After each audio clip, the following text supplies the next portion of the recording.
Hello. हाँ जी। FM विविध भारती वाराणसी, आकाशवाणी वाराणसी से मैं ध्वनि मित्र पांडुरंग पुराणिक हूँ और श्रोताओं, मेरे साथ एक ऐसे कलाकार, एक ऐसे अभिनेता इस समय जुड़े हुए हैं जिनको आप सब बहुत अच्छे से जानते हैं। बहुत सारी फिल्मों में आपने उनका अभिनय देखा है, बहुत से मंच नाटकों में उनके अभिनय को देखा है, उससे प्रभावित हुए हैं और बहुत सारे रेडियो के नाटकों में, क्योंकि रेडियो के नाटकों का एक अपना अलग महत्व होता है और जो श्रोता उससे जुड़े हैं वो जानते हैं कि रेडियो के नाटक किस तरह से प्रभावित करते हैं और उसमें जो अभिनेता होते हैं उनकी बहुत बड़ी भूमिका होती है, क्योंकि आवाज के माध्यम से सारी चीजों का संप्रेषण करते हैं। तो चलिए आपको मिलवाते हैं एक वरिष्ठ कलाकार अभिनेता राजीव वर्मा जी से। राजीव वर्मा जी, बहुत बहुत स्वागत है आपका। नमस्कार। धन्यवाद, बहुत बहुत नमस्कार। सभी सुनने वालों को मेरा अभिनंदन। राजीव वर्मा जी, बहुत अच्छा लग रहा है आपसे जुड़कर। स्टेज पर आपने बहुत सारे नाटकों में अभिनय किया है, बहुत सारे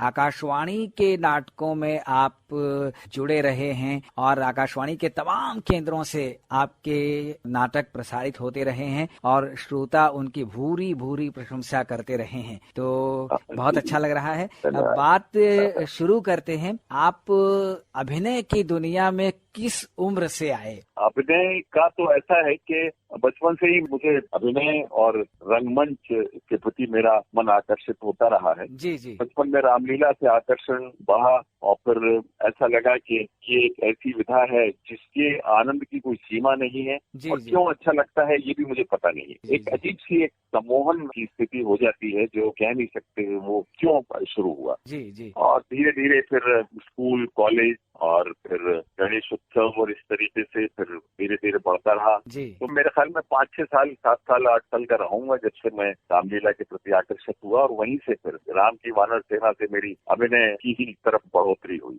प्रवेश वहीं से मिला मुझे। जी जी। रामलीला की बात आपने की, तो बचपन में आप रामलीला किस शहर में देखा करते थे? यानी हमारा आशय ये है कि बचपन आपका कहाँ बीता, कहाँ आप पैदा हुए? मेरा बचपन जो है, मेरा एक गांव है जहाँ अभी भी हम लोगों का खेती है और भी स्थान है, मकान है। जी जी। वहाँ भोपाल के पास ही एक छोटा सा गांव जी। था, तो फिर वो खत्म हो गया क्योंकि भोपाल के पास आने से शहर में शामिल हो गया। मंडीदीप करके जो गांव है वहीं पर मेरी ददियाल दादाजी वहीं रहते थे, तो हम लोग छुट्टियों में वहाँ जाते थे। जी। और वहाँ की जो रामलीला होती थी उसमें हम लोग बड़े मनोयोग से देखते थे कि वो मनोरंजन के उस वक्त कोई साधन नहीं थे। जी।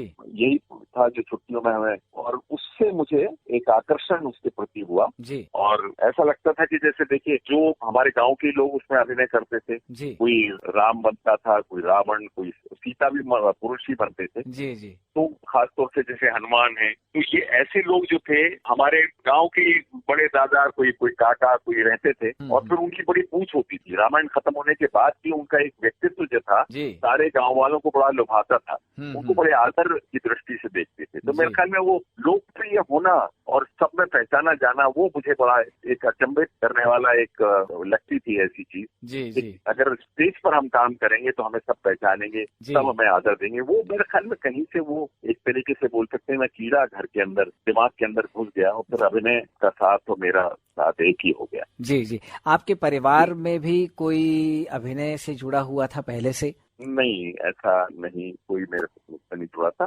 फादर मेरे बड़े प्रोत्साहित करते थे रामलीला और ऐसे सामाजिक और सांस्कृतिक कार्यक्रमों को। गांव के जी जी एडवोकेट थे, भोपाल में सरकारी वकील भी रहे हैं वो। जी। तो अब तो फिर नहीं है जी, जी। मेरे पिताजी। वही एक चीज होगी। उसके अलावा गणेश उत्सव जो गांव में होते थे या शहर में होते थे जी, वहाँ भी, लेकिन घर में कोई ऐसा कोई प्रथा नहीं रही जी, ना कोई परंपरा रही इस प्रकार की। जी। आपका बचपन वहाँ गांव में ही बीता, उसके बाद आपकी यात्रा जैसे मुंबई तक पहुँचने की, कैसे उसका कुछ न कुछ वृत्तांत जरूर हमारे श्रोताओं तक पहुँचना चाहिए।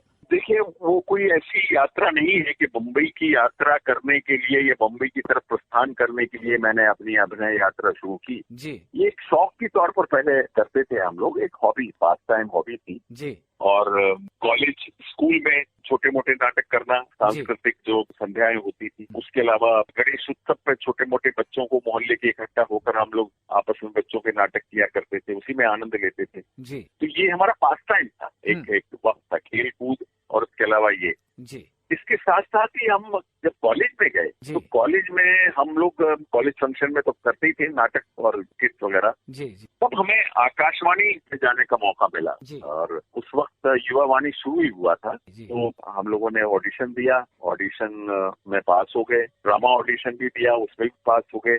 तो कैजुअल अनाउंसर भी थे जी युवा वाणी में शुरू के। किस केंद्र पर? भोपाल आकाशवाणी पर जी जी। और उसके बाद वहाँ पर ड्रामा होते रहते थे। उन दोनों ड्रामा का बड़ा महत्व था जी। रेडियो आर्टिस्ट को बहुत ही आदर और बहुत ही बड़े लोकप्रिय होते थे, उनको उससे देखा जाता था जी। और जब कभी कभी हम इधर उधर जाते थे तो इंट्रोड्यूस कराया जाता था, आप रेडियो के कलाकार हैं जी। तो एक बड़ी अजीब सी एक जिसको बोलते हैं ना गर्व महसूस होता था। बिल्कुल। छोटे छोटे किरदार करते करते पैसे भी मिलते थे जी, रेडियो पे।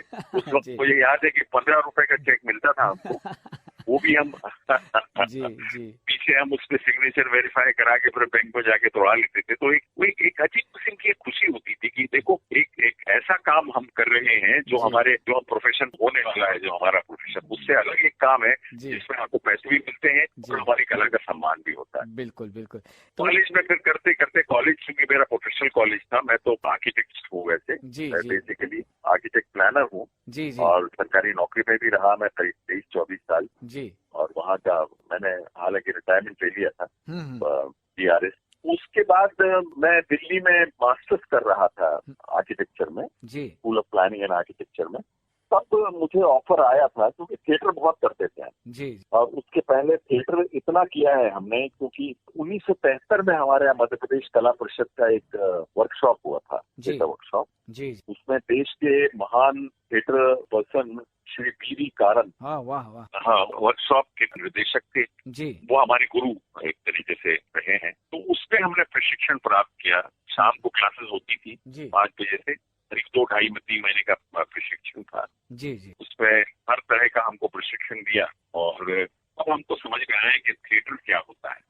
थिएटर को जब तक हम सिर्फ मनोरंजन और पास टाइम की मानते थे जी जी, लेकिन इसका सामाजिक सरोकार जी और इसकी समाज में कितनी आवश्यकता है, आज के वर्गों को, आज के युवा वर्ग को एक मार्गदर्शन और उनके व्यक्तित्व निर्माण के लिए थिएटर कितना आवश्यक है, समाज में चेतना जागृत करने के लिए, समाज में जन जागरण के लिए थिएटर की कितनी आवश्यकता है। बिल्कुल, ये हमको समझ में आया और पूरी तरह से मुब्तला हो गए हम थिएटर में। शाम को हमारा दिन में ऑफिस और शाम को हमारा थिएटर होता था जी। तो दिल्ली में जब हम मास्टर्स कर रहे थे उस वक्त 84-86 में दूरदर्शन पे वो सोप शुरू हुए थे जी जी जी। हम लोग आ रहा था और बाकी दूसरी तैयारियां चल रही थी जी जी। उन्हीं दिनों एक मेरे एक मित्र थे बम्बई में जी, जो मेरे रिश्तेदार भी है, तो उनको भी मुझे देख देख के थिएटर का शौक लग गया था। तो बम्बई में वो भी थिएटर करते थे जी। और उनको एक सीरियल बनाने का ऑफर मिला था एजुकेशन सिस्टम पर। उन्होंने मेरे ड्रामे देखे थे और मुझे ऑफर किया उस पर काम करने के लिए और उसमें सेंट्रल कैरेक्टर था प्रिंसिपल का। तो वो मैंने एक्सटेंशन ऑफ थिएटर समझ के मैंने एक्सेप्ट कर लिया जी। नौकरी कर ही रहा था मैं जी जी। और फिर वहां से मेरी यात्रा शुरू हुई टेलीविजन की जी। वो सीरियल था चुनौती, दूरदर्शन पर आता था चुनौती और उसमें प्रिंसिपल शास्त्री जो थे जी जी, उनके इर्द गिर्द और कॉलेज के स्टूडेंट्स के इर्द गिर्द कहानी घूमती थी जी। वो प्रिंसिपल शास्त्री का कैरेक्टर मैंने किया और बड़ा पॉपुलर हुआ और वो जब एक के बाद एक पूरे उस वक्त दूरदर्शन ही एक चैनल था जी जी। पूरे हिंदुस्तान में करोड़ों लोग एक साथ देखते थे। रात के 9 बजे का एक स्लॉट होता था जिसमें ये सीरियल जाते थे। वहां से फिर मेरी ये यात्रा बम्बई आना जाना शुरू हो गया जी। और फिर सीरियल से फिल्में और फिल्मों से फिर सारे काम शुरू हो गए जी जी। ये बम्बई तक की यात्रा का मेरा, लेकिन नौकरी चलती रही मेरी जी जी जी। हाँ, फिर वो काफी आगे जाकर फिर मैंने नौकरी छोड़ दी, फिर मैं पूरी तरह बम्बई बस गया जी जी जी। अभी वर्तमान में आप कहाँ हैं? मुंबई में हैं, भोपाल में हैं? नहीं, मैं भोपाल अभी फिलहाल हूँ जी जी जी। क्योंकि इस बीच में इतना मैंने तकरीबन 35 साल बम्बई में काम किया है जी जी। कितनी फिल्में की होंगी, कितने सीरियल्स किए होंगे जी जी। सीरियल्स की तो मुझे कुंती भी याद नहीं है जी जी। फिल्में भी 50-60 हो गई होंगी फिल्में, लेकिन जी उसके बाद मुझे लगा कि वो एक्चुअली वहाँ थोड़ा सा एक प्रॉब्लम क्या है टेलीविजन में, या अभी तो फिर चेंज हो गया टेलीविजन में, फिल्म में, कि अगर आप एक तरह का किरदार करते हैं तो फिर उसी तरह के किरदार आपको करने पड़ते होते हैं आगे, जो भी ऑफर वही होते हैं। जी जी जो एक थिएटर से निकला हुआ आदमी या जो एक क्रिएटिव उसकी तलाश में रहता है, उसको बड़ा एक अजीब सा लगता है, वो भी संतुष्ट नहीं होता। तो वैसे ही मेरे साथ हुआ। जी पैसा तो मैंने बहुत कमाया, लेकिन करने को कुछ नहीं मिलता था। वही सेम उसी प्रकार का बाप जी बेटे का झगड़ा या माँ बेटे का झगड़ा या अमीर गरीब, जी यही जी चलता रहा मेरे उसमें। जी। फिर मैंने अंततः सोचा कि अब मैं कुछ दिनों ब्रेक ले लेता हूँ। तो पिछले साल भर से मैं सिर्फ भोपाल में ही हूँ और यहाँ थिएटर कर रहा हूँ वाह वाह वाह, और उसका आनंद ले रहा हूँ। जी जी। राजीव वर्मा जी, हम आगे बढ़ें इससे पहले एक आपकी पसंद का कोई गीत हमारे श्रोताओं तक पहुंचे। अरे तो आप एक गीत तो सुना दीजिए कि हमें तुमसे प्यार कितना हम नहीं जानते, कुदरत फिल्म का। तो ये किशोर जी ने भी गाया है और परवीन सुल्ताना जी ने भी गाया है, कौन सा सुना? दोनों ने गाया है और इसकी कहानी भी मुझे अभी मालूम हुई थी। जी जी किस तरीके से इसकी रिकॉर्डिंग हुई। परवीन जी की पूरी वो एक मेरे पास वीडियो भी है जी जी, जिसमें उन्होंने कहा है कि किस तरीके से वो कितने बड़े बड़े संगीतकार उनके संगीतकार थे। जी और इनकी उसको अवार्ड भी मिला, इसको राष्ट्रीय पुरस्कार भी मिला इस गीत को। जी जी, मेरा बहुत पसंदीदा गीत है बहुत। जी आप यही गीत सुना दें। बिल्कुल। हमें तुमसे प्यार कितना, हमें तुमसे प्यार कितना, ये हम नहीं जानते, मगर जी नहीं सकते तुम्हारे बिना।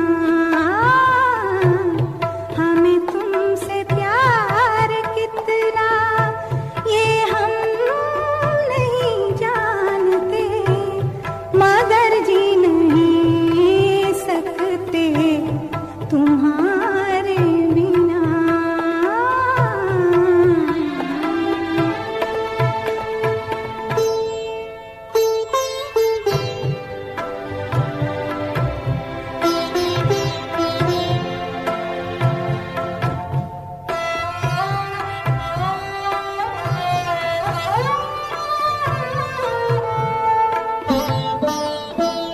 मैं तो सदा की तुम्हारी दीवानी, आ आ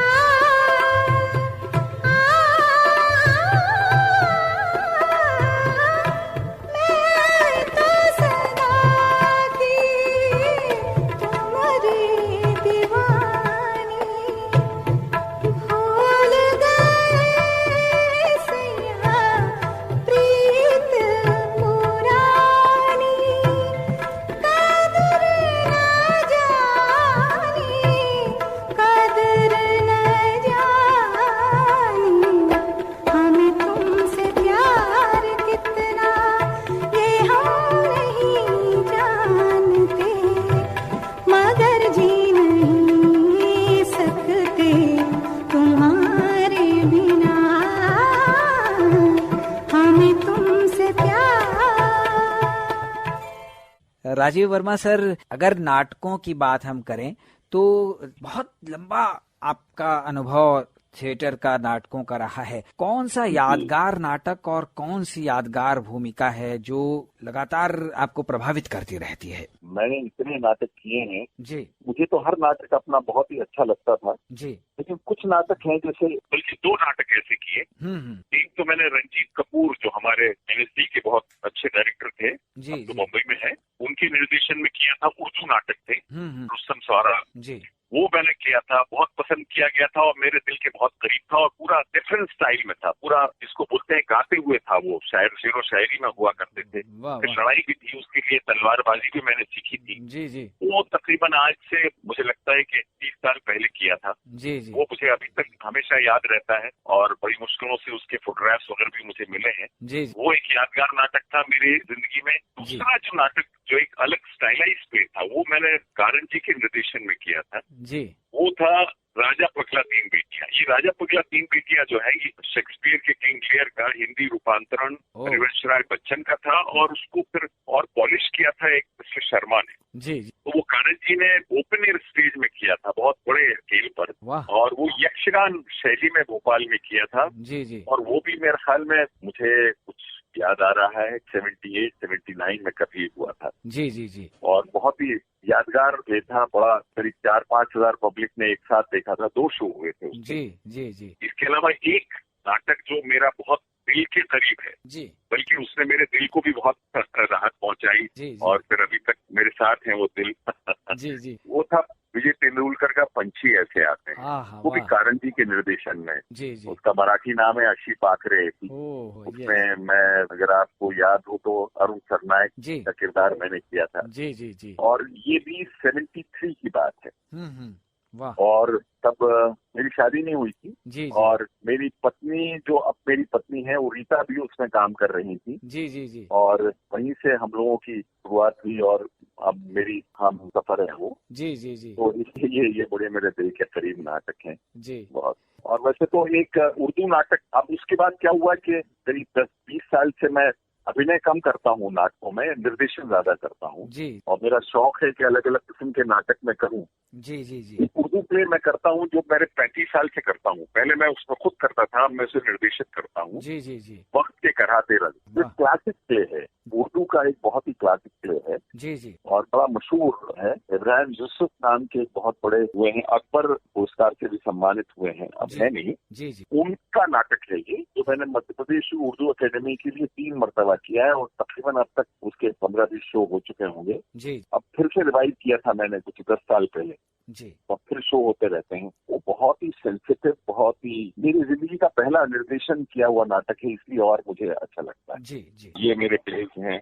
मंच नाटक और रेडियो नाटक दोनों विधाओं से आप जुड़े हुए हैं, और बहुत सारे नाटक दोनों विधाओं में आपने किए हैं। तो आपको किस नाटक को करने में ज्यादा आनंद आता है, किस विधा से जुड़ने में?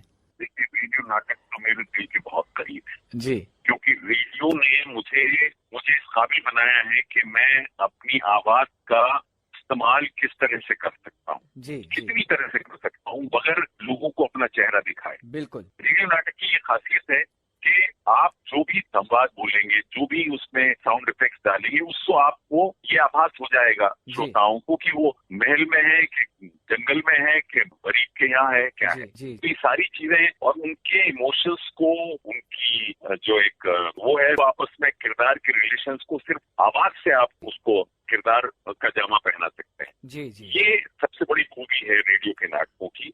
और यही खूबी जो है आवाज की, आवाज का खेल, सांसों का खेल, जी पॉज, स्ट्रेसेस और हमारी सांस का खेल, जी ये सारी चीजें जो है, इसमें मुझे थिएटर के परफॉर्मेंस में या टेलीविजन के परफॉर्मेंसेस में या मूवीज के परफॉर्मेंसेस में बहुत मदद की है। बल्कि ये मेरी बहुत बड़ी एक, जिसको बोलते हैं, एक एसेट है मेरे पास। जी जी जी, उपलब्धि है। तो मैं ये मानता हूँ कि इनमें कोई कंपैरिजन नहीं है, जी। सबकी अपनी एक अलग अलग जगह है, जी जी एक अलग अलग स्थान है, और इसीलिए मैं सबसे ज्यादा अहमियत रेडियो को देता हूँ, जी। आवाज को देता हूँ। जी। ये मेरा एक मानना है। दूसरा तो ऑफकोर्स थिएटर है ही, जी क्योंकि जी थिएटर में क्या होता है कि लाइव परफॉर्मेंस होती है, आपको ऑडियंस का रिएक्शन और आपका सामने होता है। जी जी जी सर, तो ये होता है कि मैं तो कई मतलब पूछता हूँ कि यार देखना है, यार हॉल में कितनी सीटें पड़ी है, जी। मतलब हॉल में जितनी ऑडियंस होती है जी उसके हिसाब से आर्टिस्ट के पूरे मनस्थिति पर, जी। उसके परफॉर्मेंस पर प्रभाव पड़ता है। बिल्कुल बिल्कुल। अगर देखिए हाउसफुल जब मालूम होता है तो कितनी खुशी होती है अंदर, जो परफॉर्मर अभी स्टेज पे आने वाला है। जी जी तो ये एक लाइव जो रिएक्शंस मिलते हैं, लाइव जो हम ऑडियंस को देख के परफॉर्म करते हैं, जी उसका एक आनंद ही अलग होता है। बिल्कुल बिल्कुल। ये अपने अपने अलग है। और जहाँ तक टेलीविजन और फिल्म का सवाल है, वो तो ऐसा है कि आपको करते वक्त ये समझ में आ जाता है कि इसको लाखों लोग एक साथ देखेंगे तो उसका एक आनंद अलग है। जी जी जी। जब मंच पर नाटक करते हैं, या जब आकाशवाणी के कंसर्ट भी बहुत हुआ करते थे उन दिनों, जी, लहरें मैंने बहुत किया है लहरों में। हाँ जी जी जी। तो जब मंच पर आप होते हैं तो जो मिलने वाली प्रतिक्रिया होती है, वो निश्चित रूप से, जैसा कि आपने कहा, कि उत्साह बढ़ाने वाली होती है। कोई ऐसा यादगार अनुभव आपके पास हो तो जरूर हमारे श्रोताओं तक पहुंचाइए। जी, मैं जरूर। एक मैं जो नाटक का मैं जिक्र कर रहा था, तो मेरे पास 4-5 ऐसे अनुभव हैं जिनको मैं सुनाना चाहूंगा। वैसे तो जी बहुत हैं। जी जी एक मैं किंग लियर नाटक कर रहा था, जिसको राजा पगला 3 बेटियां मैंने कहा है कि वो ओपन स्टेज में था जी और जी तकरीबन 4-5 हजार पब्लिक एक साथ देख हम्म, रही थी उनको। जी जी उसमें मैं लियर बना था। हम्म, मैं उस वक्त मेरी उम्र थी तकरीबन मेरे ख्याल में 30 साल की थी। जी जी शादी मेरी हुई थी तकरीबन 1.5 साल हुआ था। जी जी उस वक्त ये प्ले स्टेज पे चल रहा था और उसमें मैं किंग लियर बना था, जी 30 साल का, करीब 80 साल का बूढ़ा। उसमें मेरी 3 बेटियां थी, जी आपको जैसा मालूम होगी। जी 3 बड़ी बेटी, बड़ी बेटी और छोटी बेटी। जी तो मेरी बड़ी बेटी जो थी वो इत्तेफाक से मेरी पत्नी रीता जी, जी जी उसमें बड़ी बड़ी बेटी बनी हुई थी। जी तो वो जब उनको बाहर निकाल दिया जाता है और वो बिल्कुल जंगल में घूम रहे हैं जी और बिल्कुल पागल जैसे हो गए हैं किंग लियर, उसके पहले वो जब निकालती हैं बेटियां उनको, जी जी तो वो फिर छोटी बेटी संभालती है उनको, जी लेकिन बड़ी बेटी तो निकाल देती है, जी बिल्कुल दर जी बेदर कर देती है। जी जी वहाँ वो उसको कहते हैं कि जाओ, आज से तुम मेरी बेटी नहीं, ये अनाउंस करते हैं उस वक्त, और उसके बाद निकल जाते हैं जंगल में। जी तो वहाँ ये कहने के बजाय मैंने उनसे वहाँ पर ये कहा ऑडियंस में कि जाओ, आज से तुम मेरी पत्नी नहीं।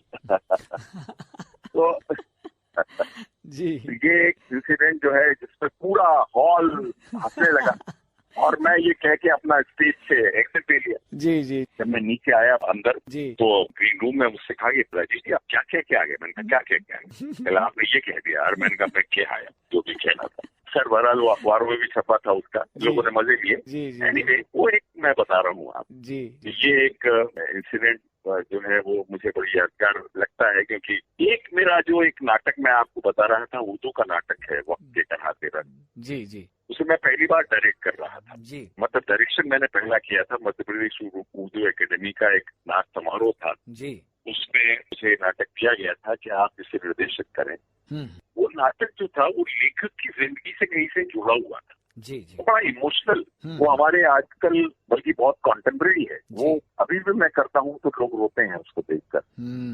मुस्लिम फैमिली की कहानी है जिसमें औरतें किस तरह की त्रासदी झेलती हैं। जी जी ये घरों में हस्बैंड की मौत के बाद उनको ससुराल में रखे जाना और उनको बेटी की तरह पालना, फिर बेटी की तरह ही उनको दोबारा शादी करना, ये सब पूरा उस कहानी में है। वाह। तो ये अंततः खैर जाके जो भी होता है उसमें, तो बहुत ही इमोशनल नाटक था जी और उसमें मैंने बैकग्राउंड म्यूजिक के लिए आमिर खान साहब का आलाप इस्तेमाल किया। वाह। दरअसल वो 2-2.5 घंटे का नाटक था। पहला शो हमारे यहाँ भोपाल में रविंद्र भवन और करीब 650-700 ऑडियंस उसमें थी जी। जो वो नाटक खत्म हुआ और उसके बाद सिसकियों की आवाजें और बुरखे में भी बहुत मुस्लिम लेडीज भी वहाँ थी, और उसके बाद जैसे ही खत्म होता है और अंदर में स्टेज पर था, अंदर बैक स्टेज में वेट कर रहा था खत्म होने के बाद ऑडियंस के निकलने का और जो भी है। कितने ही लोग आकर मुझसे गले लिपट लिपट के रोए हैं, मैं आपको बता नहीं सकता हूँ। वो आप सोच सकते हैं कि वो इस नाटक की सफलता पे अपनी जगह है जी, लेकिन एक पहली बार निर्देशित किए नाटक को इतना पसंद किए जाना और लोगों को इतना छू लेना, कितना मुझे कितना अंदर से मेरे को उन्होंने वो दिया था, मैं आपको बता नहीं सकता हूँ। वो फीलिंग मैं अभी तक नहीं भूला हूँ, अभी तक नहीं भूला हूँ। क्या बात है, क्या तो बात ये एक है। इसके अलावा अभी भी मैंने एक नाटक किया, ये तेंदुलकर का नाटक ही था, तीसरी दीवारें। हालांकि वो बहुत कम हुआ है, मुझे लगता है कि 58 में लिखा गया था, 58 के पहले जी जी, और तब उसका मराठी में ही शो हुआ, हिंदी में मुझे सुना नहीं मैंने आज तक किसी ने उसका शो किया। जी जी, थोड़ा सा डिप्रेसिंग है वो। तो वो नाटक मैंने किया अभी हाल ही में, मेरा लास्ट प्रोडक्शन वही था। जी जी, इसी शो में कर चुका था और लॉकडाउन हो गया तो फिर वो अभी बीच में रह ही गया। जी जी, उसमें भी यही हुआ कि कितने ही लोग रोते हुए मेरे पास आए जी जी, कि राजीव कितना रुलाओगे भाई, कितना रुलाओगे। तो ये खैर उनका रोना और उनका नाटक में अपने आप को एक जिसको बोलते हैं ना कि उसको महसूस करना, उस दर्द को, और उसको भी स्त्री चरित्र और एक नाटक था। जी जी जी, वो भी मुझे छूता है इस तरह का जी। तो ये रिएक्शन, लाइव रिएक्शन जो है ना, ये थिएटर में ही मिलते हैं पांडुरंग की। बिल्कुल बिल्कुल, ये कितनी संतुष्टि देते हैं मैं आपको बयान नहीं कर सकता। जी जी, निश्चित रूप से नाटकों का जो प्रभाव है वो अभी भी उतना ही है लॉकडाउन से पहले की, जैसे कि अभी बात आपने की। तो अगर नाटक की कहानी सशक्त है, अभिनय करने वाले कलाकार और निर्देशन जो सबसे महत्वपूर्ण है वो बहुत तगड़ा है, तो नाटक अपना प्रभाव छोड़ता ही छोड़ता है। जरूर, अवश्य अवश्य छोड़ता है। मैं साल में करीब 5-6 नाटक करता हूँ, जी अलग अलग वैरायटी के करता हूँ। एक मेरा बिल्कुल फार्स कॉमेडी नाटक है, जी जी योगेश सोमन एक मराठी नाटककार है, उनका एक नाटक है जी लगीन घई, जी उसका मैं हिंदी रूपांतरण करता हूँ भागवती भाग, कॉमेडी है। जी जी तो मैं जी एक कॉमेडी करता हूँ, एक इस तरह का दिल को छूने वाला या एक सीरियस नाटक करता हूँ। जी फिर मैं एक कोलाज करता हूँ जिसमें 3-4 फ्लेवर के अलग अलग नाटक होते हैं आधा घंटे के। जी जी उसको मैं बोलता हूँ छोटी बड़ी बातें। जी जी हमारी जिंदगी में कई तरह की चीजें जुड़ती हैं, कई तरह की समस्याएं होती हैं, जी तो उनको जुड़ी हुई कहानियों का मैं नाट्य रूपांतरण करता हूँ। वाह तो वाह वो अभी मैं करता रहता हूँ। तो इस तरीके से मैं अलग अलग वैरायटी के नाटक करके अपना एक तो अपना खुद भी आनंद लेता हूँ जी जी और हमारी ऑडियंस हमेशा जुड़ी रहे हमसे, जी हमसे हर वक्त नया एक्सपेक्ट करे कुछ, तो ये मैं करता रहता हूँ। जी जी ऑडियंस जो है जी वो अखबारों में खैर जो भी आता है वो तो अपनी जगह है। अभी हम लोगों ने, हमारी एक मित्र है, संस्था है चेतना रंग समूह, उन्होंने ऑनलाइन थिएटर फेस्टिवल किया वाह वाह अभी किया इस पर फेसबुक पर, और उसमें करीब 9 नाटक किए। उसमें 9 नाटकों में अलग अलग फ्लेवर के नाटक, वाह उसमें एक मेरा नाटक भी था जी नीचे दोस्त। जी तकरीबन 9 रोज में लगभग 50 से 60 हजार ऑडियंस ने देखा है उनको, वाह वाह और उनके रिएक्शंस उसके अलावा हिंदुस्तान के ही नहीं बल्कि दुनिया के कई देशों के जो हिंदी ऑडियंस है उन्होंने नाटक को देखा और रिएक्ट किया है। जी तो इस तरीके से मुझे लगता है कि ऑडियंस तो जोड़ने वाली बात है, जी और हम जितनी ऑडियंस जोड़ सकते हैं उतनी अभी जोड़ लें इस कोरोना पीरियड में, लॉकडाउन पीरियड में, जी जी तो वो हमारे बाद में ही जो है वो एक अच्छे दर्शकों की तरह, अच्छे श्रोताओं की तरह हम उनको जोड़ सकते हैं हमारी विधाओं से। जी जी भले ही वो नाटक हो या नृत्य हो, संगीत हो, गायन हो, हर तरह की विधाओं का आजकल जो माहौल चल रहा है ना जी जी यूट्यूब पर, ये सोशल मीडिया जो हमको मदद कर रहा है, जी जो हमारे, तो ये बहुत बड़ी चीज है, एक बहुत बड़ा समाज इससे जोड़ रहा है। जी जी ऐसा मुझे लगता है कि ये बहुत अच्छा पीरियड मुझे लगता है, और इसके बाद तो और अच्छा पीरियड आने वाला है, बिल्कुल ये मेरी आशा भी है। बिल्कुल बिल्कुल। आकाशवाणी के आप ए ग्रेड आर्टिस्ट हैं और जी जी जी बहुत सारे नाटकों को आपके पुरस्कार भी मिला है, आपको भी बहुत सारे पुरस्कार मिले हैं जिनमें वो रापा अवार्ड या फिर यूपी हाँ, गवर्नमेंट से भी आपको जी। एक पुरस्कार मिला था। जी जी जी जी यूपी एक वहाँ आपके यहाँ अपट्रॉन टीवी हुआ करता था जी स्टेट का, जी जी उसका मुझे एक अवार्ड मिला है 1987 में, आई थिंक जी 87 में ही मेरा पहला चुनौती आया था, उस पर मुझे मिला था, जी जी और बहुत अच्छा अवार्ड था और अभी भी रखा है मेरे पास। जी जी तो वो एक मेरा प्राइज्ड एक वो है मेरे पास, और एक रापा जी radio and television practitioners association of India, जी उसका मुझे बेस्ट परफॉर्मर, वाह एक स्वर्ण जयंती, एक सोने की ट्रॉफी थी मेरी, जी। रनिंग ट्रॉफी, जी जी तो पहली ट्रॉफी मुझे मिली थी, वो भी चुनौती के लिए, बेस्ट परफॉर्मर ऑफ 1987, वाह वो मुझे मिला था। और उसके बाद तो खैर नेक्स्ट वो मिला था, मुझे लगता है कि नसीर साहब को मिला था गालिब के लिए, जी जी। और ये मेरे बड़े प्राइज। गुरु शिष्य परंपरा के तहत भी आपको? जी हाँ जी हाँ जी हाँ, हमारे एक बहुत मशहूर संस्था है जिसने 50 साल पूरे कर दिए हैं, जी बहुत पुरानी संस्था है, और इंटरनेशनल लेवल के आर्टिस्ट वहाँ पर आते हैं और वो अपना सम्मान समझते हैं, जी अभिनय कला परिषद। तो उसने मुझे श्रेष्ठ कला आचार्य का एक पुरस्कार दिया है वाह वाह। आज से तकरीबन 20 साल पहले। तो वो भी मेरे लिए एक बड़ी, जिसको बोलते हैं ना, एक बड़ा गौरव का विषय है, और बड़ा सम्मान देते हैं, अभी भी मुझे बुलाते हैं वो। जी जी जी। तो ये, और भी इसके अलावा बहुत से जी जी जी।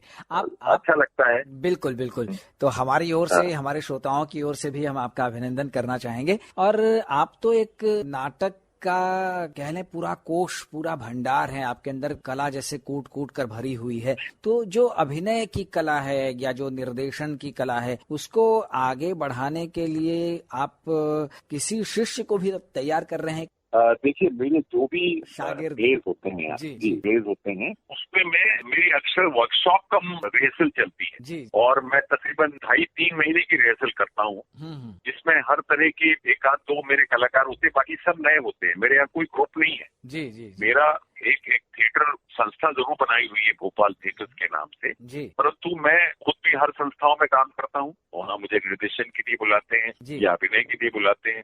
अभी मैंने रंगायन, हमारी बहुत पुरानी संस्था है, जी उसके साथ मैंने किया था। उसके साथ बहुत पहले से करता रहा हूँ। जंगल में खुलने वाली खिड़की एक बहुत मशहूर नाटक है, उसको हम लोगों ने इसमें भी किया था। अभी जो हमारे यहाँ वो हुआ था नाट्य ओलंपिक, जी जी उसमें भी किया था। मेरा जम्मू में शो हुआ था। तो मैं बांध के नहीं रखता। मैं एक तो नए बच्चों के साथ काम करना बहुत पसंद करता हूँ जी और सीनियर्स के साथ काम करना पसंद करता हूँ। जी तो जोड़ते हैं मेरे साथ, मैंने बता देता हूँ भाई 3 महीने का होगा, इसमें हर तरह का सिखाया भी जाएगा। जी सिखाया क्या, जो मैं कर रहा हूँ उसको सीखते जाइए। जी और जो भी नाटक की अपनी बारीकियां हैं, अभिनय की बारीकियां हैं, जी उनके विषय में मैं बताता रहता हूँ। तो इस तरीके से पीढ़ी एक चल रही है, पीढ़ी बन रही है जो। जी जी और नाटक का क्या मतलब है? नाटक का मतलब ये नहीं है कि आप यहाँ नाटक करिए और सीधे अपने उसको प्रोफेशन के तौर पर अपना लीजिए, नहीं। जी थिएटर करना जो है, थिएटर आदमी के व्यक्तित्व को संवारने वाली चीज है। जी जी ये मुझे लगता है कि प्रत्येक व्यक्ति को थिएटर करना ही चाहिए। और बिल्कुल मैं हमेशा ये कहता हूँ कि हमारे देश में शिक्षा का एक, जिसको बोलते हैं, अनिवार्य अंग होना चाहिए थिएटर।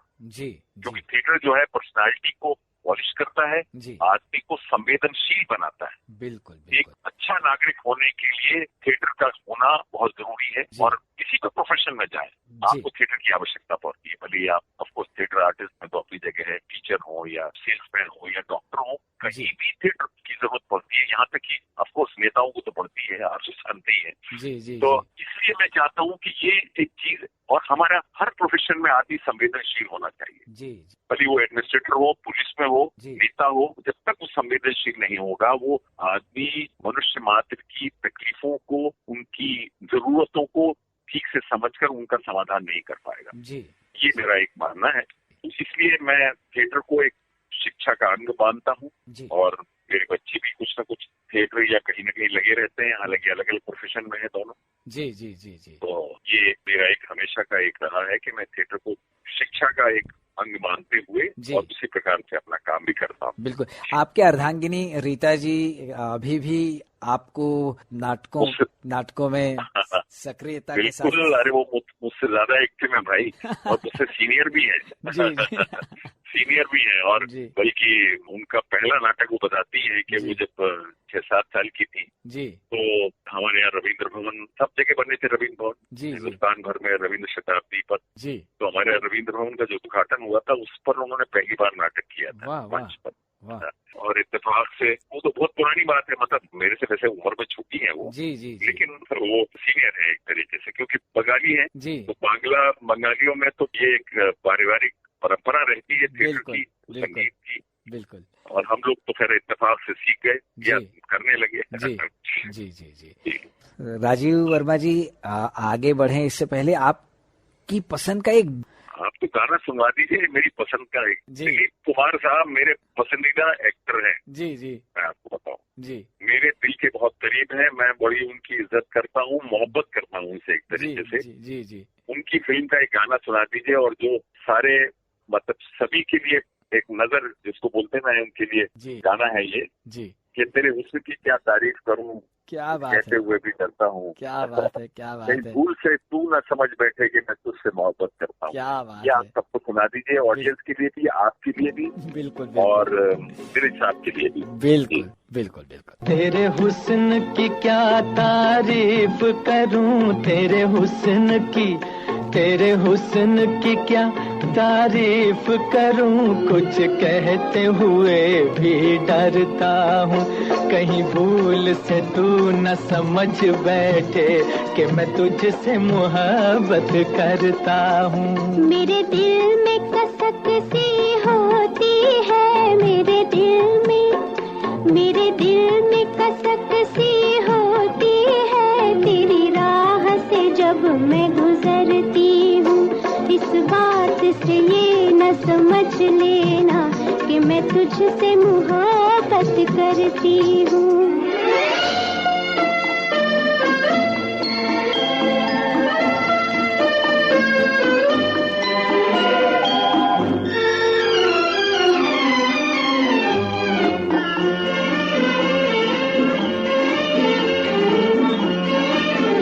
तेरी बात में गीतों की सरगम, तेरी चाल में पायल की छम छम, तेरी बात में गीतों की सरगम, तेरी चाल में पायल की छम छम। कोई देख ले तुझको एक नजर, कोई देख ले तुझको एक नजर, मर जाए तेरी आंखों की कसम। मैं भी हूँ अजब एक दीवाना, मरता हूँ न आहें भरता हूँ। कहीं भूल से तू न समझ बैठे कि मैं तुझसे मोहब्बत करता हूँ। राजीव वर्मा सर, नाटकों से, धारावाहिकों से अब थोड़ा फिल्मों की ओर रुख करते हैं, क्योंकि आपने बहुत सारी फिल्मों में भी अभिनय किया है जिनमें उल्लेखनीय हैं मैंने प्यार किया, हम साथ साथ हैं। वेलकम अंकल, कैसे हो विवेक बेटे? ठीक हूँ। साधना, ये है विवेक, रामकिशन जी के बड़े बेटे, मेरी बेटी साधना। हेलो। हेलो। आइए आइए Adarsh Babu, welcome welcome. Many many happy returns of the day Ramkishan ji, भाभी जी, थैंक यू। ममता, आदर्श बाबू हमारे शहर के बहुत ही रिस्पेक्टेबल इंडस्ट्रियलिस्ट हैं। विदेश में अपना कारोबार जमा के आप कुछ ही समय पहले यहाँ सेटल हुए हैं। अच्छा। एसोसिएशन की कमेटी मीटिंग्स में इन दिनों हम बहुत नजदीक आए। आज तक हम सिर्फ बिजनेस मीटिंग्स में मिलते रहे भाभी जी, यूं फैमिली फंक्शन में बुलाकर आज रामकिशन जी ने हमारी इज्जत बढ़ा दी। मेरी बेटी साधना। बीवी नंबर 1, हम दिल दे चुके सनम, कच्चे धागे, आरक्षण, चलते चलते जीत, बहुत सारी फिल्में हैं। फिल्मों की ओर कैसे रुख हुआ आपका? जब मेरा पहला सीरियल रिलीज हुआ था चुनौती, तो बड़ा पॉपुलर हुआ और उसे ही देखकर राजश्री प्रोडक्शंस ने, जो उस वक्त क्षितिज तारनचंद जी अपने पोते को लॉन्च करने वाले थे ऐसे डायरेक्टर सूरज प्रजापतिया को, तो सूरज जी किरदारों को देख रहे थे जो कहानी उनके मन में थी, और उसको देखकर उन्होंने शायद मुझे सुना और मुझे याद किया उन्होंने। हालांकि मैं उस वक्त भोपाल में था, नौकरी कर रहा था, शूटिंग के लिए जाता था, फिर वापस आ जाता था छुट्टी लेके। वहाँ बुलाया गया मुझे और उन्होंने फिर कहानी सुनाई मुझे। हालांकि मैं बिल्कुल इंटरेस्टेड नहीं था फिल्में करने में, क्योंकि चुनौती तो मैंने एक्सटेंशन ऑफ थिएटर समझ के कर लिया था। बहरहाल उन्होंने इसरार किया, फिर कहानी सुनाई, मेरी कुछ शर्तें थी, जैसे मैं तो यहाँ रहता नहीं हूँ, तो वो सारी शर्तें उन्होंने कहा हम सब देखभाल करेंगे आपकी, आप कृपा करके ये करें, और सलाह करके फिर मैंने एक्सेप्ट कर ली। इस तरीके से वो फिल्म शुरू हुई। हालांकि मुझे कोई खास उम्मीद नहीं थी बनते वक्त, लेकिन वो बनते बनते मुझे तो आइडिया नहीं था ना फिल्मों का क्या है, इसको बोलते ना एक किस तरीके का उनका वो होता है। तो फिल्म हो गई और फिल्म अच्छी बन गई, गाने भी अच्छे थे उस वक्त, और बड़ी क्लीन फिल्म बनाते हैं। मैंने प्यार किया। सलमान खान के पिता का रोल आपने किया था उसमें, किशन कुमार चौधरी। मैं आपको उस वक्त की बात बताऊं कि मैं बहुत पॉपुलर था शास्त्री। सलमान साहब को कोई जानते नहीं थे। वो आप चूंकि सलमान साहब हैं इसलिए सलमान साहब के फादर का रोल किया था, वरना पहले तो यही कहते थे कि राजीव वर्मा के बेटे का रोल किया था सलमान ने। ये कहना चाहिए क्योंकि अब ठीक है, अभी वक्त की बात होती है, सब किरदारों का अपना अपना महत्व होता है। तो ये इस तरीके से वो फिल्म की मैंने, मशहूर हो गई, फिल्म अच्छी बनी, सलमान भी एक हो गए, उसके बाद उनकी फिल्में भी बनती रही। और मैं चूंकि अपना कैरेक्टर आर्टिस्ट में ही था तो करता रहा, और उसके बाद बल्कि उसमें सभी नए थे, पहली बार फिल्मों में काम करने वाले, एक्सेप्ट आई थिंक आलोक कर चुके थे पहले फिल्में एक दो, और रीमा लागू जी थी, उनकी भी पहली हिंदी फिल्म थी वो, और लक्ष्मीकांत बेर्डे, अजीत वछानी, ये सब जितने भी किरदार थे उसमें एक्टर्स थे, उन सबकी ऑलमोस्ट पहली फिल्में थी।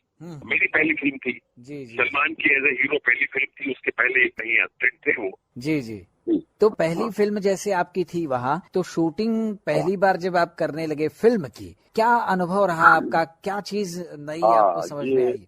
फिल्म की शूटिंग शुरू हुई 89 में रिलीज हुई थी वो, तो 87 से शुरू हुई थी शूटिंग उसकी, और मुहूर्त शॉट मेरे एक ऑफिस का सीन था जिसमें मैं ही था, मैं हूँ और बाकी किरदार लोग थे, तो मुहूर्त शॉट मुझ पर फिल्माया गया था, वो मुझे अच्छी तरह से याद है। और अब जब फिल्म इतनी बड़ी हिट हो गई, इतनी अच्छी फिल्म बनी है, आज उसी फिल्म की वजह से मुझे लोग जानते हैं, ये सलमान को भी जानते हैं।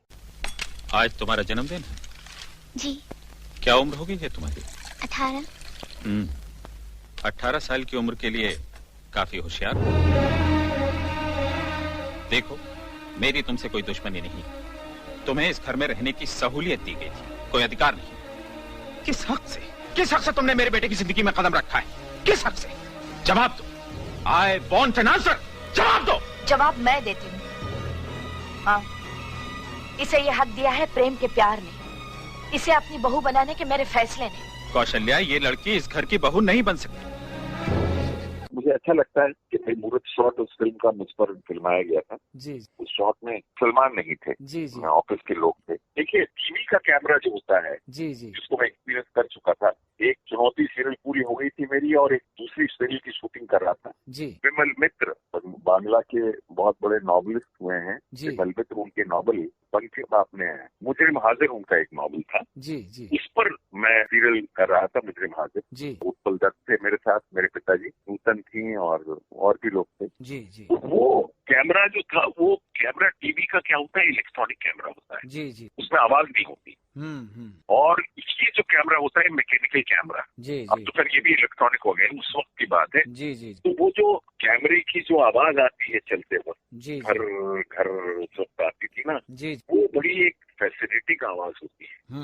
वो सुनकर आपको लगता है, अदरवाइज अभिनय में कोई खास परिवर्तन नहीं होता। जी जी अभिनय तो वही होता है कि आप स्टेज पे करें या टेलीविजन पर करें, जी लेकिन फिल्म में भी एक ही अभिनय होता है। सिर्फ उसका ये कि उसकी इंटेंसिटी, उसकी इमोशंस, उसकी जो वो है, वो एक अलग अलग होती है इंटेंसिटी की। और लेकिन वो जो कैमरे की आवाज होती है और उसकी जो लाइट्स होती है, जी जी वो आपको एक अलग दुनिया में ले जाती है। आपको लगता है कि आप जो सिल्वर स्क्रीन का एक दिमाग में जो है ना, सिल्वर स्क्रीन, जी जी जी वो एक महसूस होता है। जी अच्छा, उस वक्त वो भी नहीं था कि आप मॉनिटर पे देख लें क्या हो रहा है। जी जी आजकल तो फिर कैमरे के साथ मॉनिटर लग जाता है नीचे, जी तो देख लेते हैं कि क्या खराब हुआ।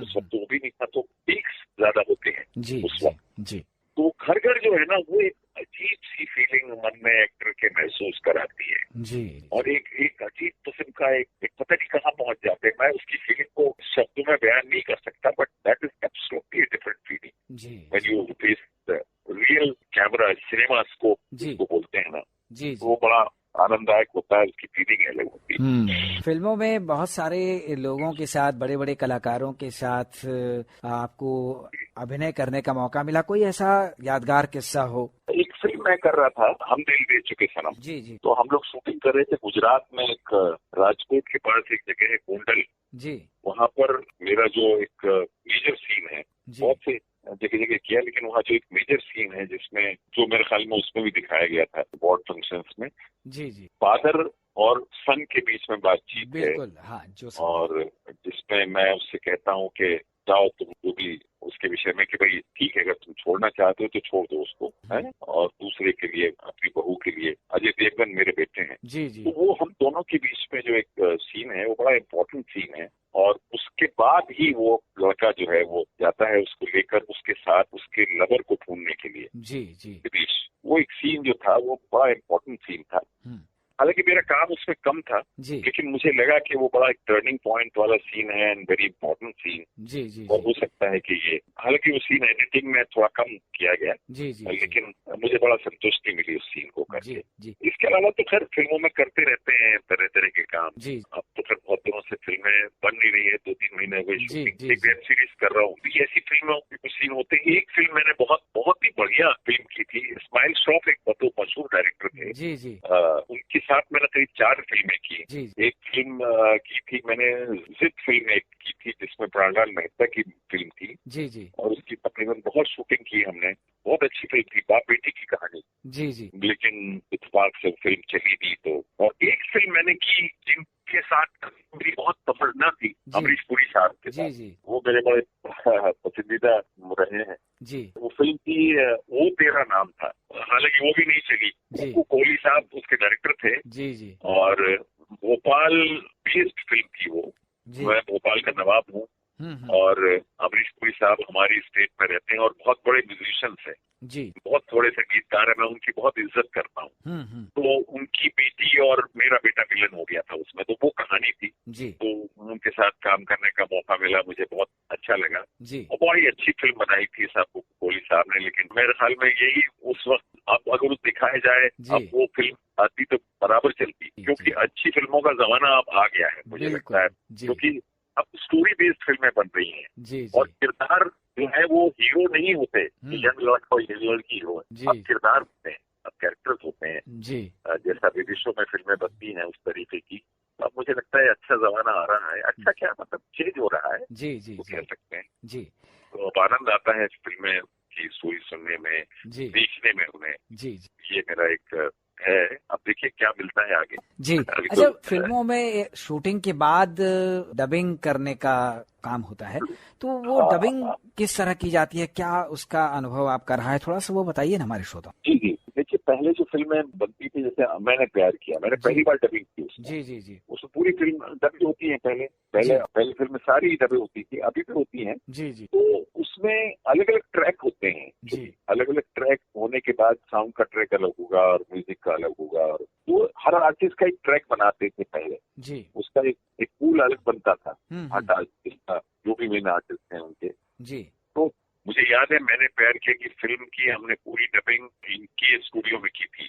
देवानंद साहब का स्टूडियो वहाँ पर बैंड्रा में था, जी जी वहाँ हमने उसकी डबिंग की थी। और मुझे लगता है कि मेरी डबिंग ही कुछ 8-10 रोज चली थी। जी लिपसिंग, सामने आपका सीन चल रहा है स्क्रीन पर जी और आपको उसी इमोशन के साथ आपको लिपसिंग करनी है और उसी इमोशन के साथ अपने डायलॉग्स बोलने हैं। जी तो ये प्रैक्टिस जो है बड़ी मुश्किलों से होती है जी हमको कि वो उसका लिपसिंग करना। पहले तो ये था कि अभी आजकल तो क्या होता है कि आपका डायलॉग अगर पूरा नहीं बोल पा रहे हैं आप उस वक्त में जी। तो आप पोर्शंस में बोल दीजिए तो पंच कर देते हैं। फिर उसके बाद जैसा भी रेडियो पर होने लगा है, जी जी रेडियो पर भी वैसे हो जाता है जी कि आप एक वर्ड बोल दीजिए वो आपको पंच कर देंगे उसके अंदर जो हो देंगे। जी तो पहले नहीं होता था, पहले पूरा डायलॉग पूरा दोबारा करना पड़ता था। जी जी तो बड़ी धीरे धीरे प्रैक्टिस हो जाती है। जी तो वो एक अलग टेक्निक है जी जी और वो सीखते सीखते, चूंकि मैं रेडियो का आदमी था, जी मैं बहुत काम करा, मैं बता नहीं सकता हूँ कि रेडियो मैंने कितना काम किया। जी उसने मुझे बड़ी मदद की थी डबिंग में, जी बहुत मदद की थी। जी। लिपसिंग में अलबत्ता थोड़ा सा मुझे प्रैक्टिस करनी पड़ी,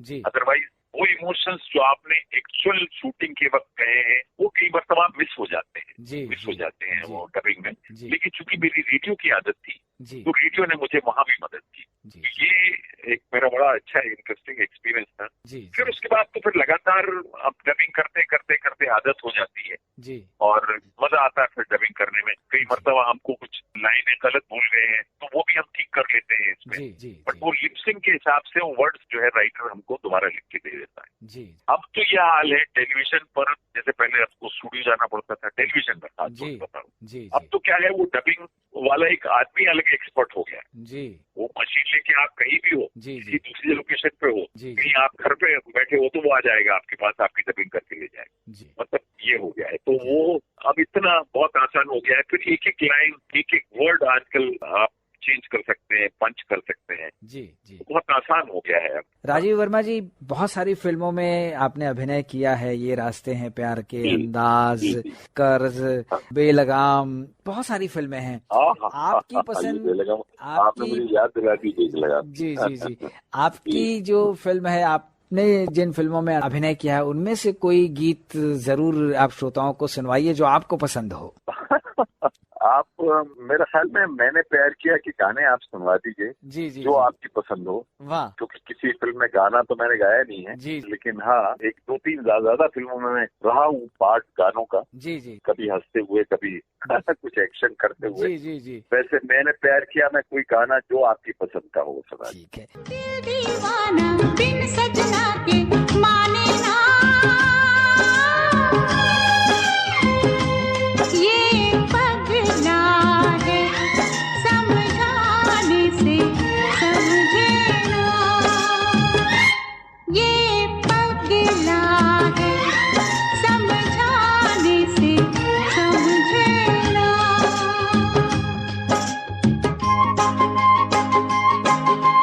धक धक बोले दूत डोले दिन रहना, ये पगला है समझाने से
राजीव वर्मा जी, लॉकडाउन का बड़ा लंबा पीरियड रहा है, इस पीरियड का सदुपयोग आपने किस तरह से किया?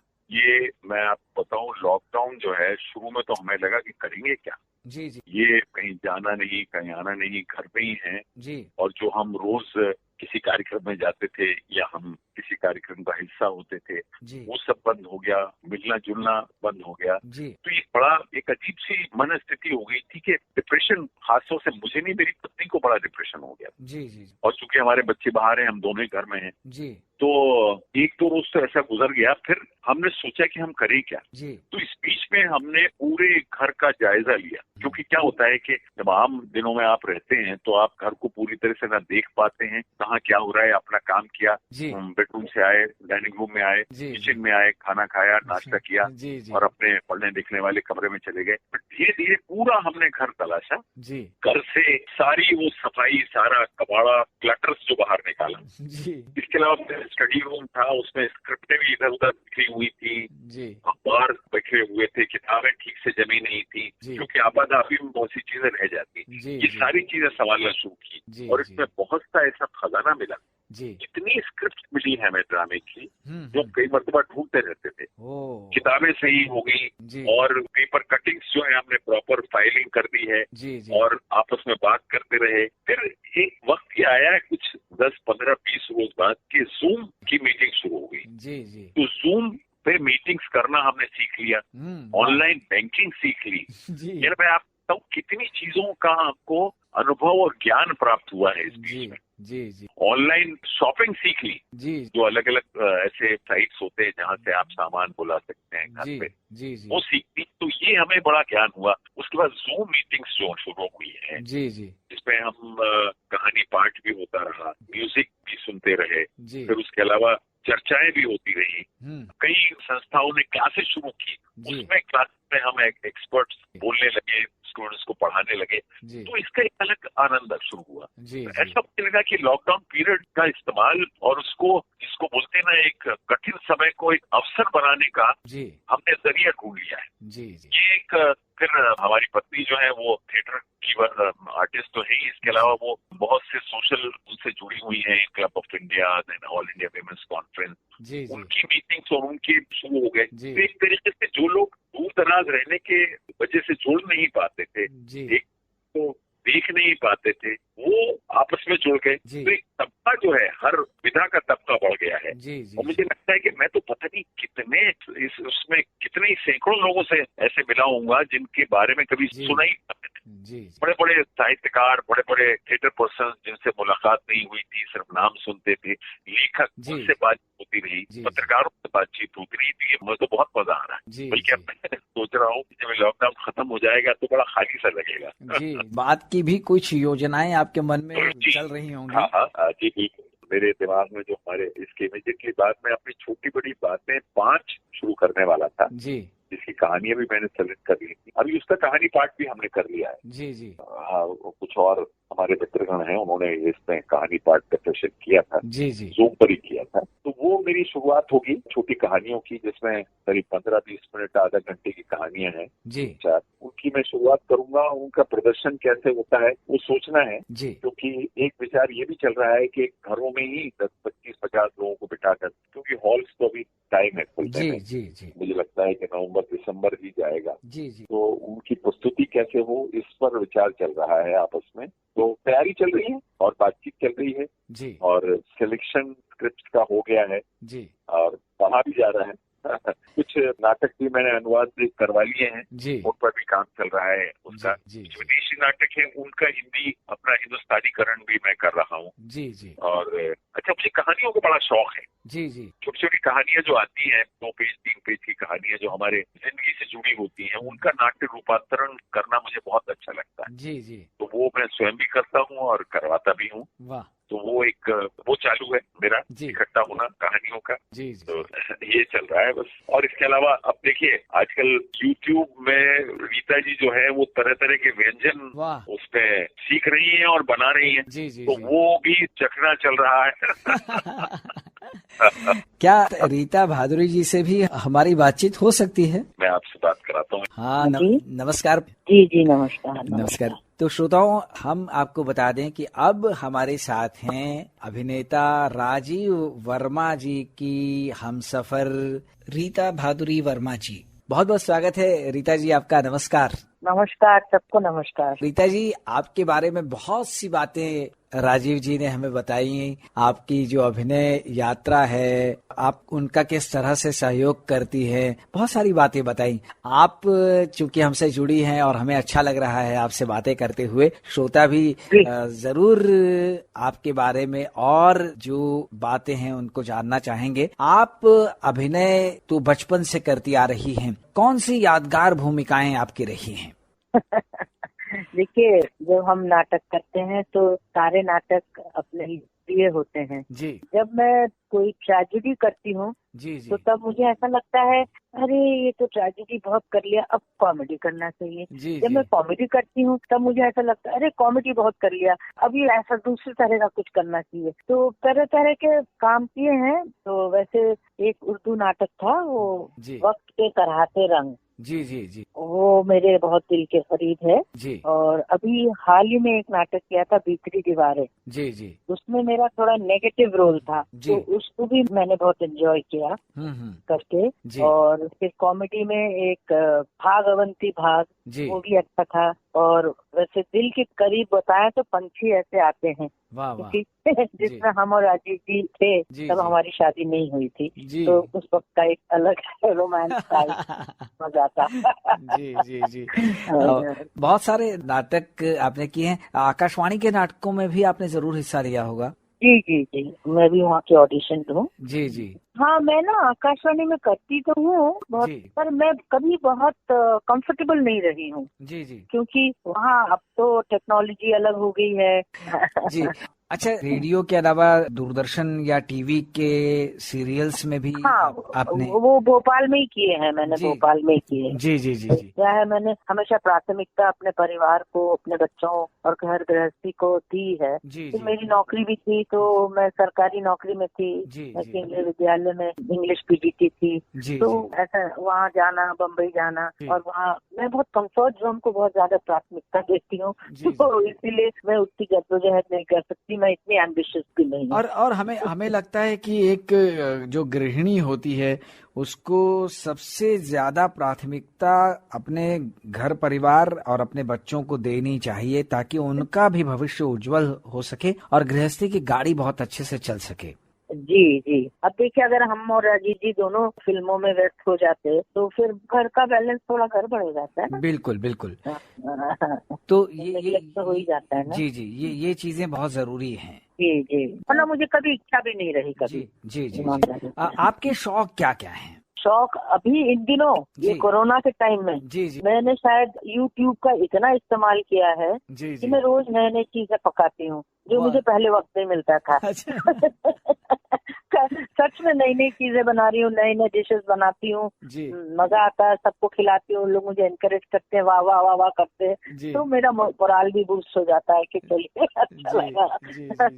अच्छा, इतनी सारी जो चीजें आपने देखी और इतने सारे व्यंजनों को आपने प्लेट में परोसा बनाकर, कौन सा व्यंजन राजीव जी ने बहुत पसंद किया, उसकी तारीफ की आपके?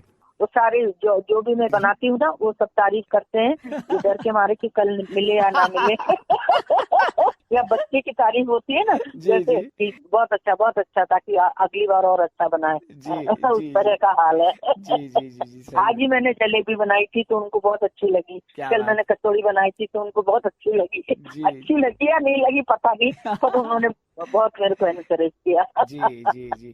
चलिए, बहुत अच्छा है। इसी तरह कोरोना में लोगों ने बहुत नए नए अनुभव लिए, नई नई चीजें सीखी। राजीव जी ने भी बहुत सारी बातें बताई कि हम लोगों ने कोरोना काल का उपयोग किस तरह किया, हम दोनों मिलकर क्या क्या चीजें करते रहे हैं। तो एक नया अनुभव तो इस कोरोना काल ने हम सबको दिया ही है। भले ही थोड़ा तनाव भी है, लेकिन तनाव के बीच ये सारी चीजें हम कर पा रहे हैं। मैं ईमानदारी से बताऊं, जी। मैं एकदम मन की बात बता रही हूँ, मुझे बिल्कुल तनाव नहीं हुआ इस जी। बीच, क्योंकि एक तो हम दोनों बिल्कुल साथ में थे और मुझे लगता हम दोनों का एक दूसरे के लिए लगाव और बढ़ गया। जी जी जी जी दोनों, अब जैसे मैं अगर किचन में काम करूंगी तो ये ऊपर ही नहीं जाएंगे अपने कमरे में, जी। कहती चले जा, नहीं नहीं मैं तुम्हारे साथ ही रहूंगा, तो वो एक बल मिलता है ना। बिल्कुल, तो हमें कभी एकदम लगा ही नहीं कि लॉकडाउन, हमें पता ही नहीं चला कि इतने महीने कैसे निकल गए। जी और जी टेंशन थोड़ा ये था कि मेरा एक बेटा बॉम्बे में है जी जी और वहाँ पर वो IT कंपनी में है और जी। बॉम्बे में बहुत ज्यादा हो रहा था, जी। लेकिन फॉर्चुनेटली वो किसी तरह निकल के जून में आ गए, तो उनका पूरा परिवार मेरे साथ है। वाह तो वाह, जैसे ऐसा लग रहा है कि हर रोज एक त्योहार जैसा लगने लगा है मुझे। सही बात है, मैं सही बात। आज कुछ बनाऊंगी और कल का सोचती हूँ कल बच्चों को क्या खिलाऊंगी। क्या तो बात है। अब राजीव जी थोड़े से जलने लगे हैं क्योंकि मेरी शायद प्रायोरिटी शिफ्ट होगी मेरे बेटे पर। ये जिंदगी के मीठे अनुभव बहुत आनंद देने वाले होते हैं। हाँ, निश्चित- मेरे को छेड़ते रहते हैं जी, और कहते हैं जी। कि अच्छा बेटा आ गया तो मेरी परवाह नहीं है, तुम उसी की पसंद की चीजें बनाती हो। उसमें भी मोहब्बत है जो बोलते हैं। जी जी जी जी। अब फिल्मी गाने आपको कितने पसंद हैं? मुझे तो इतने पसंद है और मैं विविध भारती तो इतना सुनती हूँ, मैं आपको बता नहीं सकती। मैं रात के 11-10 बजे तक लगातार रेडियो सुनती हूँ। जी जी जी। और मुझे पुराने गाने बहुत पसंद है। जी जी, तो एक आपकी पसंद का पुराना गाना यहाँ हो जाए ना। पुराने गाने तो इतने हैं, एक तो वो गाना बहुत अच्छा लगता है मुझे, काबली वाला का है ना। जी जी जी। मन्ना डे का गाया हुआ है मेरे प्यारे वतन। हाँ, बहुत अच्छा लगता है मुझे। तो हम जरूर से सुनवाते हैं।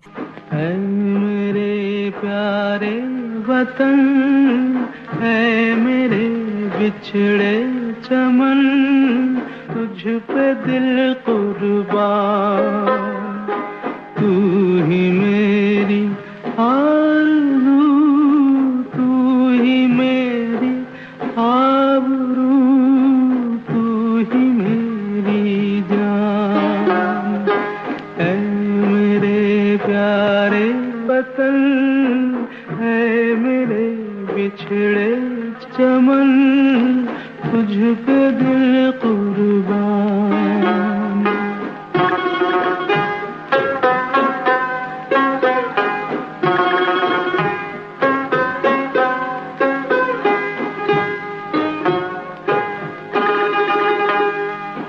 तेरे दामन से जो आए उन हवाओं को सलाम,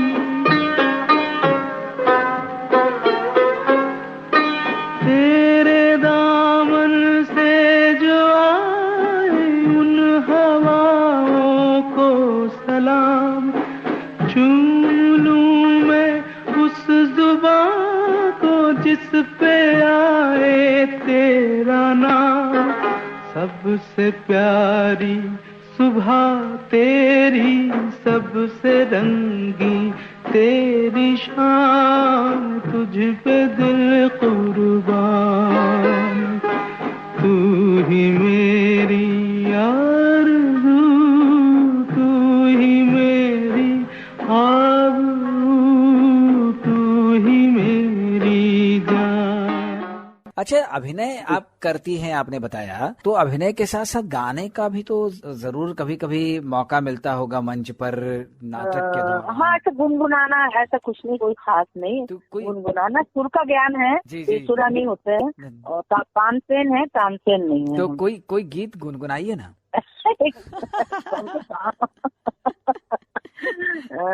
चलिए, बेसुरी हो गई तो खुद ही बंद हो जाऊंगी।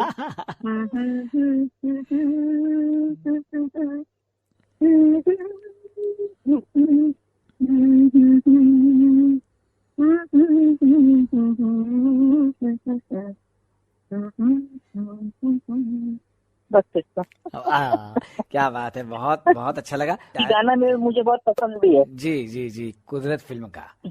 जी, राजीव जी ने भी यही गीत बताया है। अच्छा। जी जी जी, यानी आप दोनों की पसंद देखिए कितनी मिलती जुलती है ना। नहीं, उनकी कोई पसंद नहीं है, वो मेरी पसंद होती है।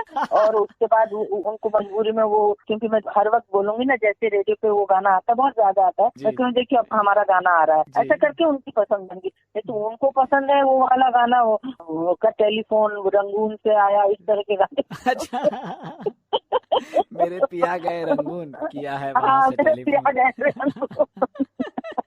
जी जी जी गाएंगे और मटकते हैं फिर मेरे सामने। क्या बात है, क्या बात है।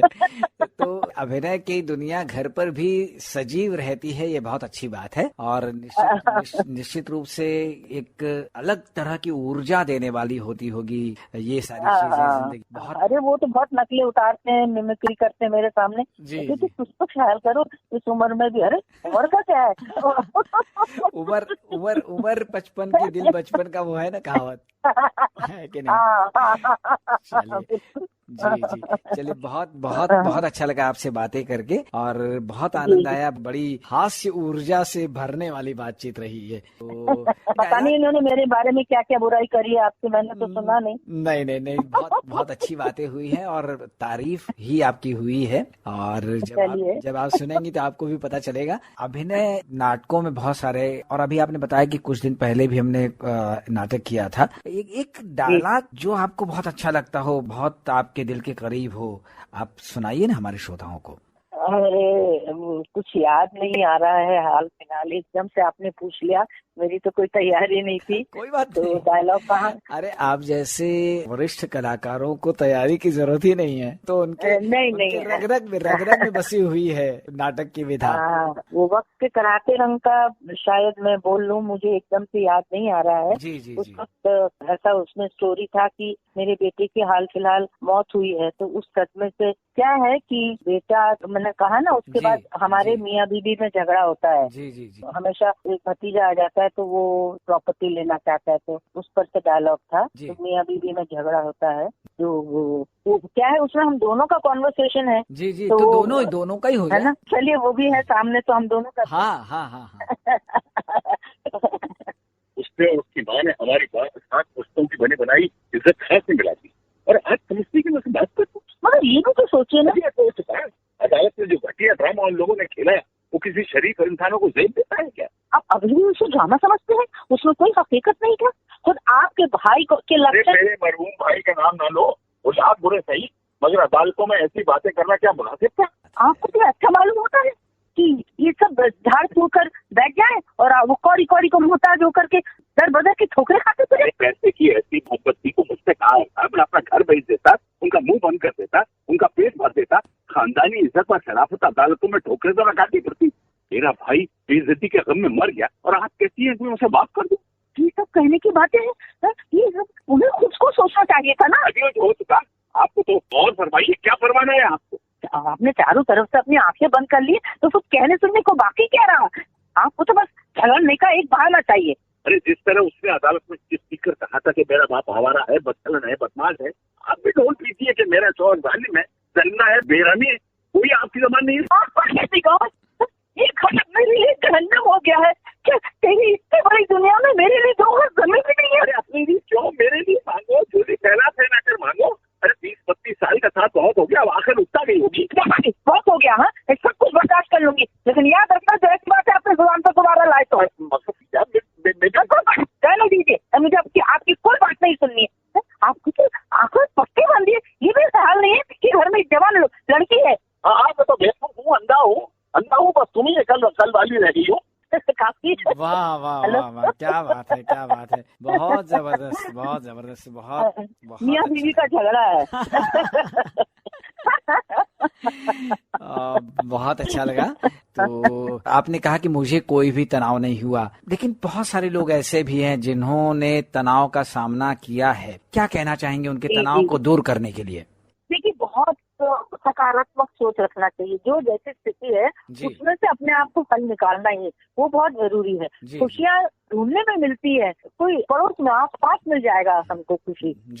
कोई कितनी सारी चीजें जो हम कर सकते हैं इन दिनों, जो हमने नहीं किया वक्त की कमी की वजह से, वो सब कर ले, आराम से कर ले। वक्त ही वक्त है अब तो। बिल्कुल। सबसे अच्छी बात है खर्चे कम हो गए। ऐसा सोचना होता है कि अच्छा सोचो, अच्छा। जैसा हमारे नौकर नहीं थे, इन्होंने कहा कि क्या बनाओगी कल, मैंने कहा दाल चावल। अच्छा, फिर परसों क्या बनाओगी, मैंने कहा चावल दाल। फिर हम लोग हंसने लगे। मतलब बातों में ही खुशी लाए ना, हल्की फुल्की जो भी है, जो भी घर में खर्चा नहीं, कपड़ों का खर्चा नहीं, सजने धजने का खर्च, ऐसा सोचने वाली बात है अपने मन को खुश रखने के लिए। और क्या है, खूब फिल्में देखो, टीवी देखो, जो वक्त नहीं मिलता था पुराने अटाले साफ करो, और क्या किया हमने तो खूब किया और हमने तो बहुत एंजॉय किया। बाहर जाने को नहीं मिलता तो छत पे घूमते थे, और क्या करें, कमरे में वॉक करो, उसमें खुश रहो। ये किसी के हाथ में तो है नहीं, बिल्कुल दुखी नहीं होना है हमें, ये मन को अपना तय कर लेना। कभी कभी फ्रस्ट्रेशन हो जाता है, लेकिन कहीं ना कहीं अपने को उसका ऑल्टरनेटिव ढूंढना जरूरी है। बिल्कुल बिल्कुल निश्चित रूप से, यही मेरा कहना है। निश्चित रूप से ये जो आपकी बातें हैं बहुत ही ताकत देने वाली बातें हैं, और निश्चित रूप से चिंतन करने के लिए, आपने सोचने के लिए एक विषय दे दिया है कि इस तरह से भी जिंदगी को जिया जा सकता है, और जैसे भी पल हों उनको आनंद के पलों में बदला जा सकता है। चलते चलते हमारे श्रोताओं से इस कोरोना के पीरियड में क्या कहना चाहेंगे आप? मैं यही कहना चाहूंगा कि देखिए, ये कोरोना का पीरियड जो है, ये महामारी हमारे देश के लिए बड़ी कठिन समय पूरे संसार के लिए है जी। लेकिन मेरा यही कहना है कि जब कोई बुरा वक्त आता है तो उसका मतलब ये है कि अच्छा वक्त इसके बाद आएगा ही, और हर बुरी चीज के पीछे कोई ना कोई एक आशा जरूर छिपी होती है। उस आशा को हमेशा कायम रखना चाहिए और उसमें यही सोचना चाहिए कि इसके बाद जो भी होगा अच्छा ही होगा। ये हमारी बहुत पुरानी कहावत है हमारे भारतीय परंपरा में, उसका हमें उसके बारे में सोच के हमें यही सोचना चाहिए कि हम कुछ ना कुछ तो नया प्राप्त करेंगे और अच्छा प्राप्त करेंगे। ये मेरी सबसे गुजारिश है, और इसका सदुपयोग करिए, इस कठिन समय को अवसर बनाइए। ये मेरी उनसे प्रार्थना भी है और यही मेरी उनसे सलाह भी। जी। तो श्रोताओं, हम आपको बता दें कि हमारे साथ टेलीफोन के माध्यम से जुड़े थे वरिष्ठ अभिनेता, टीवी, मंच और फिल्मों के बहुत जाने पहचाने कलाकार राजीव वर्मा जी और उनकी धर्मपत्नी रीता भादुरी वर्मा जी थीं। तो बहुत अच्छा लगा आपसे बातें करके। आप इसी तरह रंगमंच की सेवा करते रहें और उस विधा को आगे बढ़ाते रहें, इसी शुभकामना के साथ हम आपसे विदा लेते हैं। अब आपको हम ढेर सारा धन्यवाद देना चाहेंगे आकाशवाणी वाराणसी की ओर से, FM विविध भारती की ओर से। अब ध्वनि मित्र पांडुरंग पुराणिक को दीजिए अनुमति। नमस्कार। बहुत बहुत धन्यवाद। नमस्कार। नमस्कार। नमस्कार।